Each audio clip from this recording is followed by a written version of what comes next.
Hello' students তো HS 2025লৈ আৰু মাত্ৰ যিহেতু মাজত এদিন আছে গতিকে আজি আৰু কাইলৈৰ ভিতৰত মই ট্ৰাই কৰিম যে গ্ৰামাৰ ছেকশ্যন যোনটো আছে 20 মাৰ্কছৰ সেইটো কভাৰ কৰিবলৈ। তো ইয়াতে চোৱা গ্ৰামাৰ ছেকশ্যন থুলমূলকৈ আলোচনা কৰি লৈছোঁ। বিভক্তি আহিব, ক্ৰিয়া বিভক্তি আৰু নাম বিভক্তি।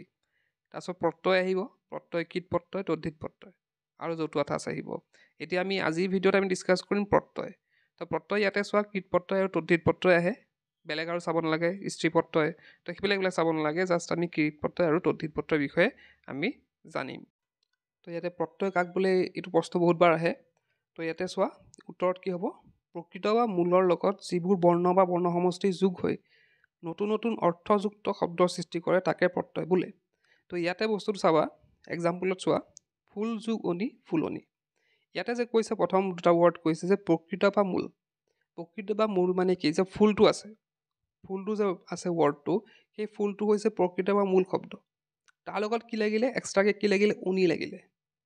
তাৰ লগত উনি লাগি পেলাই এটা নতুন শব্দৰ অৰ্থযুক্ত শব্দ সৃষ্টি হ'ল, সেইটো হৈছে ফুলনি।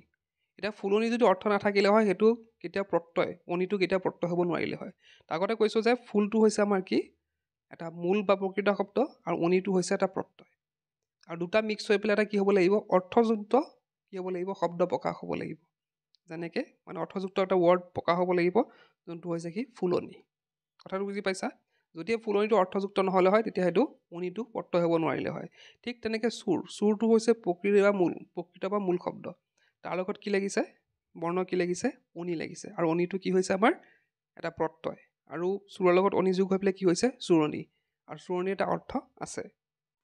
ইয়াৰ পিছতে প্ৰত্যয় ভাগকেইটা আহি যাব পাৰে, কীট প্ৰত্যয়, তদ্ধিত প্ৰত্যয়, স্ত্ৰী প্ৰত্যয়, বিভক্তিবাচক প্ৰত্যয়। এই চাৰিটা হৈছে প্ৰত্যয়ৰ ভাগ। তো ইয়াতে আমি কীট প্ৰত্যয় আৰু তদ্ধিত প্ৰত্যয় আমি পঢ়িম, বেলেগ নপঢ়োঁ, কাৰণ সেই দুটা আহিব। এতিয়া কীট প্ৰত্যয়ৰ চোৱা ডেফিনেশ্যনটো কি হ'ব, ধাতু বা ক্ৰিয়া। তো ইয়াত ক্ৰিয়া মানে হৈছে ভাৰ্ব। মই ইয়াত জাষ্ট লিখি দিছোঁ ইংলিছ মিডিয়ামৰ যিসকল ছাত্ৰ ছাত্ৰী আছে তেওঁলোকৰ বাবে, কিন্তু এক্সামত লিখিব নালাগে ভাৰ্ব বুলি হা। তো ইয়াতে কি হ'ব, ধাতু বা ক্ৰিয়াৰ মূলৰ লগত যিবোৰ প্ৰত্যয় যোগ হৈ নতুন পদ গঠন হয় তাকে কীট প্ৰত্যয় বোলে। ইয়াত চোৱা খুব সহজ ডেফিনেশ্যনটো, অকণ বুজিলে চেষ্টা কৰিলে বুজিব পাৰা তোমালোকে। ধাতু বা ক্ৰিয়া ভাৰ্বটো আমি জানোৱেই। তো ভাৰ্বৰ লগত যদি প্ৰত্যয় যোগ হয় তাক কি বুলি কোৱা হয়, কীট প্ৰত্যয় বুলি কোৱা হয়।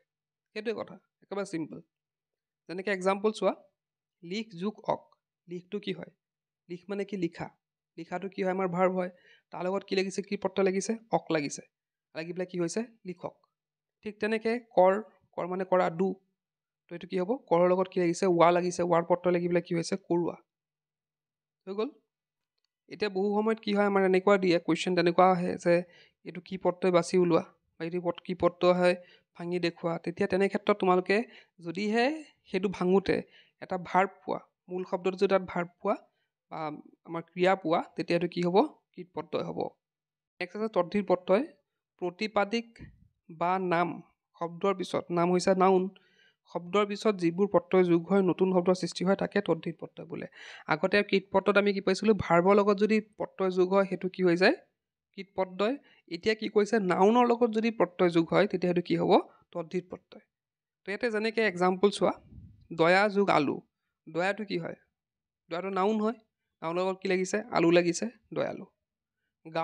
গাঁওটো নাউন হয়, গাঁৱৰ লগত কি লাগিছে, অলিয়া, গাঁৱলীয়া।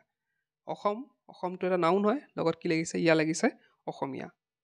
এতিয়া ৱৰ্ডটো ভাঙোতে, তোমালোকে ৱৰ্ডকেইটা ভাঙোতে যদি তোমালোকে পোৱা যে ইয়াতে কি ওলাইছে, নাউন ওলাইছে, প্ৰথম যদি মূল বা প্ৰকৃত শব্দ যদি নাউন ওলায় বা নাম বুজোৱা শব্দ ওলায়, তেতিয়া আমি কি বুজিম, সেইটো হ'ব তদ্ধিত প্ৰত্যয়। আৰু মই আকৌ ৰিপিট কৰিছোঁ, যদি এটাত ভাৰ্ব ওলায়, মূল শব্দটো যদি ভাৰ্ব বা ক্ৰিয়া ওলায়, তেতিয়া সেইটো কি হ'ব, কীট প্ৰত্যয়। তো এক্সামত এনেধৰণৰ কুৱেশ্যন আহে, যিকোনো 6টা শব্দৰ যোগ হোৱা প্ৰত্যয়বোৰ ভাঙি কি প্ৰত্যয় যোগ হৈছে লিখিব দিয়া। যেনেকৈ ইয়াতে 6 মাৰ্কছ আহে দেই, ধেমালি নহয়। তো এইখিনি যেনেকৈ পনীয়া, সমজুৱা, গল্পকাৰ, তো এইখিনি কেনেকৈ কৰিম সেইখিনি অলপ জাষ্ট মই এটা আভা দিব বিচাৰিছোঁ। তো এটা ৱৰ্ড দিছে ধৰা ব্ৰহ্মপুত্ৰ, হৈ গ'লে। তো ব্ৰহ্মপুত্ৰটো আমাক দিছে প্ৰত্যয় ভাঙিবলৈ। এতিয়া চোৱা ব্ৰহ্মপুত্ৰটো আমি কিদৰে ভাঙিম, ব্ৰহ্ম যোগ পুত্ৰ, হৈ গ'ল, ভাঙাটোতো হৈ গ'ল। এতিয়া কথাটো এইটো কি প্ৰত্যয় হয়। এতিয়া চোৱা ব্ৰহ্মটো আগত যেনেকৈ তোমাকে বুজাই থৈছিলোঁ যে ব্ৰহ্মটো কি হয়, এটা ভাৰ্ব হয় নে নাউন হয়, মানে নাম বুজোৱা হয় নে ক্ৰিয়া হয়। ব্ৰহ্মটো এটা নাম হয়, নাম বুজোৱা অৰ্থাৎ নাউন হয়। গতিকে নাউনৰ লগত যিহেতু পুত্ৰ যোগ হৈছে, গতিকে এইটো কি হ'ব, এটা কি হ'ব, তদ্ধিত প্ৰত্যয়। এতিয়া আৰু এটা ৱৰ্ড লৈছোঁ নাচনীয়াৰ। তো এই নাচনীয়াৰ ৱৰ্ডটো যদি আমি ভাঙোঁ কি হ'ব চোৱা, তো ৱৰ্ডটো কি হ'ব এতিয়া চোৱা, নাচ যোগনীয়াৰ। এতিয়া নাচটো কি হ'ব? নাচটো হৈছে এটা ভাৰ্ব হয়নে, ক্ৰিয়া। তো গতিকে নাচটো কি হ'ল আমি কি গম পালোঁ, নাচৰ লগত কি হৈছে, অনিয়াৰ যোগ হৈছে, গতিকে আমি কি গম পালোঁ, এইটো কি হ'ব, কৃতপ্ৰত্যয়। তো এনেদৰে তোমালোকে কৃতপ্ৰত্যয় বা তদ্ধিত প্ৰত্যয় উলিয়াব পাৰিবা আৰু প্ৰত্যয় ভাঙিব পাৰিবা। তো জাষ্ট এইখিনি ৰুলখিনি মনত ৰাখিলে হ'ল। এতিয়া তোমালোকে এইখিনিতো মই বুজাই দিলোঁ, এতিয়া হয়তো বুজি পাইছা নে নাপাইছা সেইটো কমেণ্ট বক্সত জনাবাই।